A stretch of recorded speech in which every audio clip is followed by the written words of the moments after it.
And it's Tip Tuesday again. And this time I thought, that's Tip Tuesday in my cluttered kitchen. I thought I'd come in and give you 3 great fruit tips. I realize it's not strawberry season per se, but I have this great way of preserving strawberries, and I thought I would show you how, because it's going to be the season at some point, right? Around here it's June.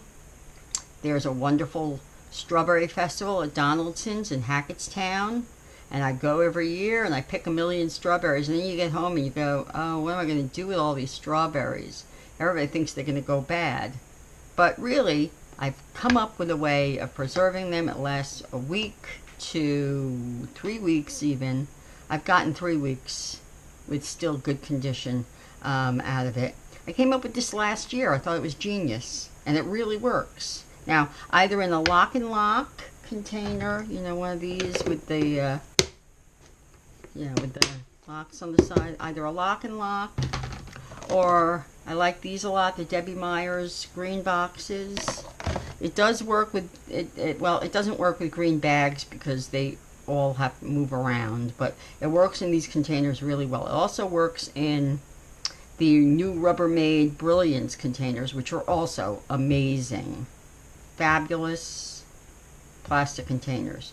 Anyway, so I thought I'd show you what I do. I get home, I pick through them, and I pick out the ripest ones, and those are the ones that I put into a container in the refrigerator for everybody to eat and enjoy.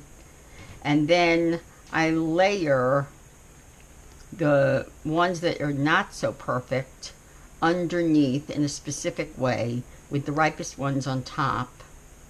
Of course, I freeze some, I hull them, and I freeze them for smoothies, for strawberry shortcake, whatever, but for the long haul. But this is a great way to preserve them for a good month, or almost a month, with and it's really wonderful.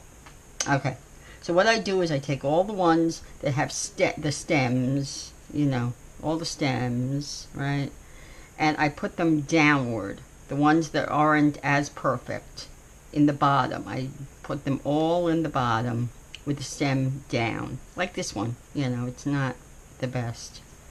All right, stem end down. And then I take the other side and I put them in the spaces. So I put them in the spaces, the open spaces in between, like this. All right. And then, I don't have enough here to really show, but you put them with the space, with the tip end in between the holes. And then you fill it all the way up to the top, and you lock it. And really, the ones on the top come out, they're beautiful. And then you get to the ones at the bottom, and there's no mold whatsoever. Okay, that's the first tip. Second one, right now there seems to be a plethora of mangoes on the market, and they're pretty cheap. I think they come from Peru or Mexico. These are specifically from Peru, but they come from Mexico too. And I think there's some really wonderful ones from India, but I haven't seen those in a while. But anyway, so what you do is when you're looking for a mango, you press. Now this one's a little bit too ripe, but because it's been here about a week. But what you do in the store is you press it, and if it springs back, but it leaves sort of a little tiny bit of an indentation, then it's perfectly ripe. And also if it has a nice pink color. I always look for the ones with the pink color. Alright, you get it home, and it has this huge pit down the center. So you cut them on the sides. Now this one unfortunately has a little blemish down the end there. Alright, it's bad on the other side too. Alright, this one's not a good example. Alright, but let's see if this one's better. Alright. Alright, so alright, this one's better. Okay, you see how nice and yellow it is. Alright, you cut it off on both sides. And then I also cut off these sides. Okay, And either you can do this, you score them, you know, and then you go like this and you can bite it off like a porcupine, sort of. Or what I do is I take my Vidalia Chop Wizard Pro, or anything like this, really. Okay, I'll show you this side. Okay, and you just put it in, and then you push it down. But I don't push it down all the way, because then you're going to get the skin in too. So I just press it like this, and then I pull it away, and all the little pieces go down into the container, and it really comes up with a, well, usually all of it's in here.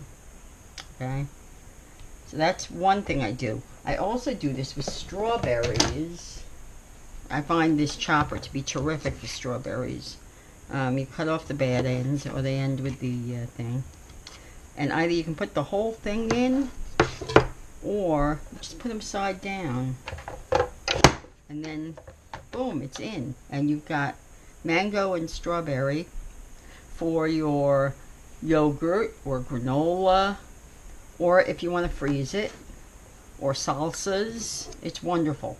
It just keeps it all in here, and if you want to use it but you don't want to serve it yet, you can just put the cover down, and it keeps it all in good condition, and it holds like 3 or 4 cups worth of fruit all in one time. So those are my tips for today. Hope you liked them. And come back again on another Tuesday for Tip Tuesday here in Risa's Cluttered Kitchen. If you like this, please like it, subscribe to my channel, and press the little bell next to subscribe so you get notifications every time I post a new video. Have a nice day. Bye.